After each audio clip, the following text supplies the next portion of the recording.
بسم اللہ الرحمن الرحیم۔ شروع اللہ کے نام سے جو بڑا مہربان نہایت رحم والا ہے۔ فرش التراب يضمني۔ اللہ تعالیٰ نے جو انسان پیدا کیے ہیں ان کے مزاج مختلف ہیں۔ ان میں کچھ لوگ ہوتے ہیں جو قوی ہوتے ہیں ارادے کے، جو فیصلہ کر لیا ڈٹ گئے۔ کچھ لوگوں میں وہ قوت ارادی اتنی مضبوط نہیں ہوتی، وہ ادھر ادھر سوچتے رہتے ہیں۔ کچھ لوگ جسمانی طور پر بہت توانا ہوتے ہیں، کچھ لوگ جسمانی طور پر پیدائشی طور پر کمزور ہوتے ہیں۔ تو اگر کوئی قوت ارادی کمزور رکھنے والا شخص ہے، وہ بھی تو اللہ کی تخلیق ہے، اللہ کا بندہ ہے، خطاؤں کا ظہور ہو جاتا ہے، توبہ کرتا ہے، پھر کچھ عرصے کے بعد پھر خطا کا ظہور ہو جاتا ہے، پھر توبہ کرتا ہے۔ تو ہم تو یہ سمجھیں گے کہ ایک حد کے بعد پھر اس کی توبہ قبول نہیں ہونی چاہیے، لیکن حدیث سنیے۔ وعن ابی ہریرہ رضی اللہ تعالی عنہ قال قال رسول اللہ صلی اللہ علیہ وسلم ان عبدا اذنب ذنبا، یقیناً ایک بندہ جو ہے وہ ایک گناہ کرتا ہے، فقال، پھر وہ کہتا ہے رب، اے میرے پروردگار، اذنبت فاغفر لی، مجھ سے گناہ ہو گیا ہے، مجھے معاف فرما دے۔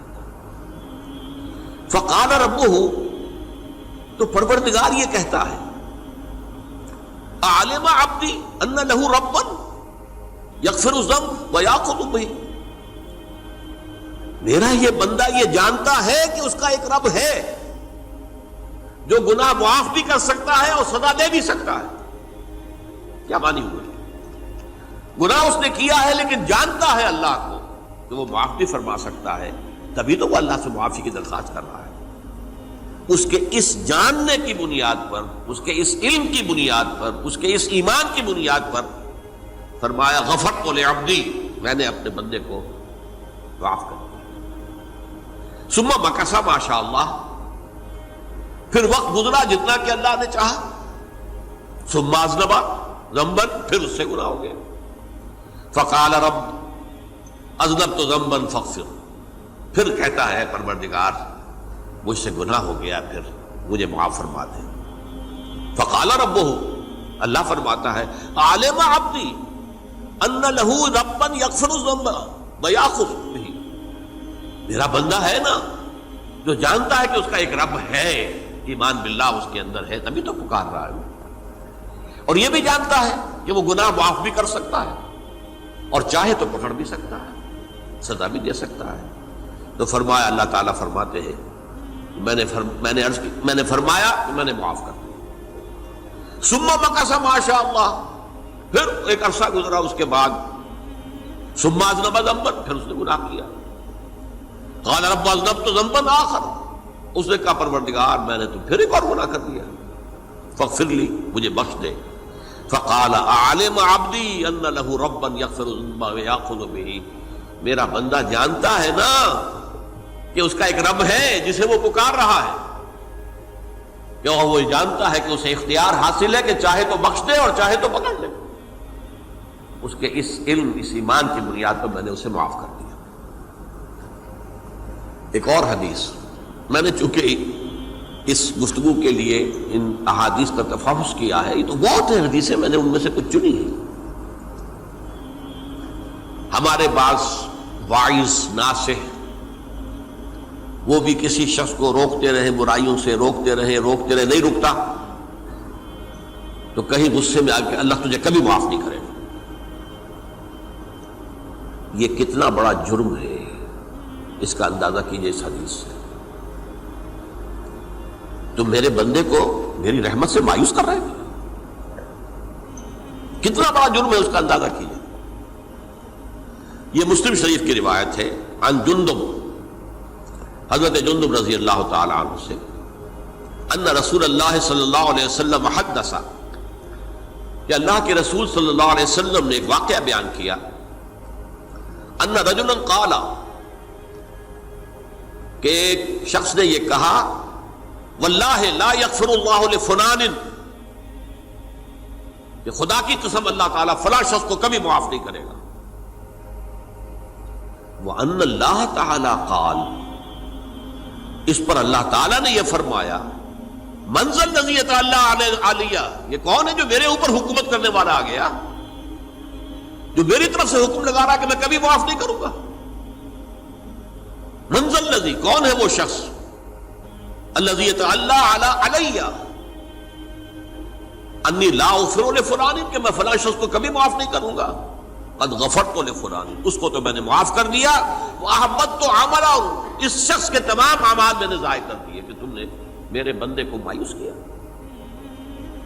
یہ ہے جرم کی انکار. تو توبہ کی دعوت دیتے رہو، توبہ کے لیے لوگوں کو آمادہ کرتے رہو، توبہ جو ہے اس کے لیے ترغیب دیتے رہو. اللہ تعالیٰ معاف فرمانے والا. اب آخری حدیث سنا رہا ہوں، یہ تو بہت ہی عجیب حدیث ہے اور متفق علیہ، یہ بخاری اور مسلم دونوں میں. حضرت ابو سعید الخدری رضی اللہ تعالی عنہ جو ہے وہ اس کے راوی ہیں. حضور نے فرمایا کانا فی من کانا قبلکم رجل قتل 99 نفسا، تم سے پہلے جو امت تھی بنی اسرائیل، گویا کہ ان کا ذکر ہے، اس میں ایک آدمی ایسا تھا جس نے 99 قتل کیے تھے. اب آپ اندازہ کیجئے کتنا بڑا گناہ کبیرہ ہے قتل. قرآن مجید میں آتا ہے وَكَأَنَّمَا قَتَلَ النَّاسَ جَمِيعًا، اگر ایک انسان کو بھی ناحق قتل کر دیا گیا تو یہ ایسی ہے گویا کہ اس نے پوری نوع انسانی کو قتل کر دیا. اس نے 99 قتل کیے. فَهَلْ لَهُ مِن تَوْبَةٍ، پھر اس کے بعد یہ ہوا کہ اس کے اندر توبہ کا جذبہ پیدا ہوا. فَسَأَلَ عَنْ أَعْلَمِ أَهْلِ الْأَرْضِ، تو اس نے پھر سوال کیا، لوگوں سے پوچھا کہ زمین میں رہنے والوں میں کون سب سے بڑا عالم ہے. فَدُلَّ عَلَىٰ رَاهِبٍ، تو اسے بتایا گیا فلاں راہب فلاں جگہ پر ہے، وہ بہت نیک ہے، بڑا عالم ہے. فَأَتَاهُ، وہ اس کے پاس آیا. فَقَالَ أَنَّهُ قَتَلَ 99 نَفْسًا فَهَلْ لَهُ مِن تَوْبَةٍ، انہوں نے کہا دیکھیے راہب صاحب میں نے 99 انسان قتل کیے، اب مجھے یہ بتائیے کہ میرے لیے توبہ کا کوئی امکان ہے. فقال لا، اس نے کہا نہیں. فقتلہ، اس نے اس کو بھی قتل کر دیا. فکمل بہ 100، اپنی سینچری مکمل کر لی، مطلب 99 کے بعد ایک کی کسر تھی، اس کو بھی قتل کیا، 100 پورے کر لیا. ثم سأل عن عالم اہل الارض، پھر اس نے پوچھا کوئی اور کوئی بڑے عالم انسان ہو. فدل علی رجل عالم، پھر اس کی رہنمائی کی گئی ایک بڑے عالم شخص کی طرف. فقال انه قتل 100 نفس، تو اس نے وہاں جا کر کہا کہ میں 100 انسان ہلاک کر چکا ہوں، قتل کر چکا ہوں. فهل له من توبہ، میرے لیے توبہ کا کوئی امکان ہے. فقال نعم، کہا کیوں نہیں، 100 قتل کیے تب بھی کیا ہے، توبہ کا راستہ دروازہ کھلا ہوا. ما لم یغرغر، جب تک کہ وہ گھنگرو نہیں بج رہا اس وقت تک تمہارے توبہ کا دروازہ کھلا ہوا ہے. فرمایا نعم وَمَن يَحُولُ بَيْنَهُ وَبَيْنَ التَّوْبَةِ، تمہاری توبہ کے درمیان اور تمہارے درمیان کون حائل ہو سکتا ہے، توبہ کا دروازہ کھلا ہے. لیکن ساتھ ہی کہا انطلق الی ارض کذا و کذا، اب تم ایسے کرو جہاں تم رہتے ہو وہاں نہ جاؤ واپس، وہاں کا ماحول اچھا نہیں ہے، معاشرہ اچھا نہیں ہے، ہو سکتا ہے کہ تم توبہ پر قائم نہ رہ سکو، تم فلاں جگہ چلے جاؤ، وہاں اچھے لوگ آباد ہیں، ان میں جا کر رہو. فإن بها أناسا يعبدون اللہ تعالی، وہاں ایسے لوگ آباد ہیں جو اللہ کی بندگی کرتے ہیں. فاعبد اللہ معهم، تو تم ان کے ساتھ مل کر اللہ کی بندگی اور پرستش کرو. ولا ترجع الى ارضک، اپنی زمین کی طرف اپنے وطن میں واپس بن جاؤ. فإنها ارض سوء، وہ بری جگہ ہے. فانطلقا، تو وہ چل پڑا، ہجرت کر رہا ہے، اس جگہ جا رہا ہے جہاں کا راہب نے بتایا تھا.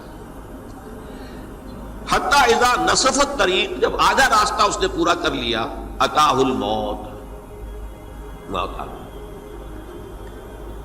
فاختصمت فیہ ملائکۃ الرحمت و ملائکۃ العذاب، اب وہ جہنم کے فرشتے بھی آ گئے اس کی جان قبض کرنے کو، اور جنت کے بھی آ گئے.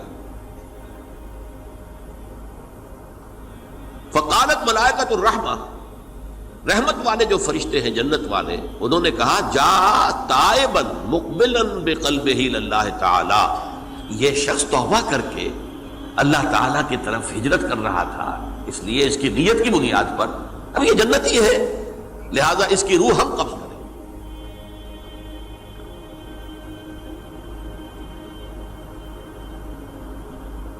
وقالت الملائکۃ العذاب، اور وہ جو عذاب والے فرشتے ہیں وہ کہیں گے انہ لم یعمل خیرا قط، تو نے توبہ کے بعد کوئی نیک عمل تو کیا ہی نہیں، تو کس بنیاد پر اس کو تم جنت میں لے جاؤ گے؟ اس کو تو دوزخ میں جانا چاہیے۔ فاتاہ ملک فی صورت آدمی، تو ان کے پاس اللہ نے ایک اور فرشتے کو بھیج دیا آدمی انسانی شکل کے اندر، فجعلوہ بینہم، تو ان فرشتوں نے کہا بھائی ہمارا فیصلہ کرا دو، اس کی روح ہم لینا چاہتے ہیں یا ہم لینا چاہتے ہیں، انہیں حکم بنا لیا۔ فقال قیسوا ما بین الارضین فإلی ایتہما کان اقرب، کہ تم فاصلہ ناپ لو جہاں سے وہ چلا ہے اور جہاں جا رہا تھا اور یہاں اس کی موت ہو رہی ہے، تو کون سا فاصلہ زیادہ ہے؟ جب ناپا گیا، بلکہ ایک حدیث میں آتا ہے کہ اس پر اللہ نے زمین کو جو ہے حکم دے دیا، ایک طرف والی زمین تو سکڑ جا، دوسری والی جو ہے تو پھیل جا، تاکہ وہ جو جدھر جو جا رہا تھا وہ زیادہ قریب ہو جائے بنسبت اس کے کہ جہاں سے وہ چلا تھا۔ تو اس فیصلے پر پھر جو فرشتے تھے جو کہ رحمت کے فرشتے تھے وہ اس بندے کو لے گئے جنت کے اندر۔ یہ ہے توبہ کی عظمت اور اس کی